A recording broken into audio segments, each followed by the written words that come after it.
விஜய் அவர்கள் அந்த கூட்டத்தில் பேசிட்டு இருக்கும்போது இடையில் ஆம்புலன்ஸ் வருது. அப்ப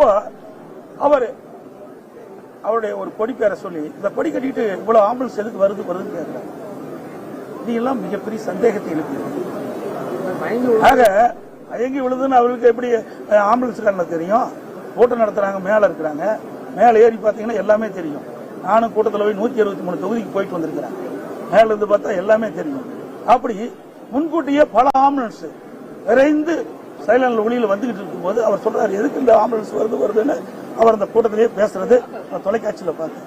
ஆக இதெல்லாம் ஒரு சந்தேகம் இருக்குது. இதெல்லாம் ஒரு முழுமையாக விசாரிக்கப்பட வேண்டும் என்பதுதான்.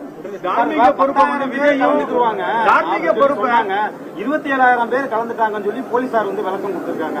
அவங்க கிரௌட் அதிகமா வந்துச்சு, எங்கிட்ட கேட்ட அனுமதியில 10,000 பேர் தான் கலந்துக்குவாங்கன்னு சொன்னாங்க. அவங்க 27,000 பேர் வந்தது எங்களால என்ன பண்ண முடியும்? 4 மாவட்டத்தில் நடந்திருக்கு. 4 மாவட்டத்தில் இதே கட்சியுடைய தலைவர் பொதுக்கூட்டம் நடத்தியிருக்காரு.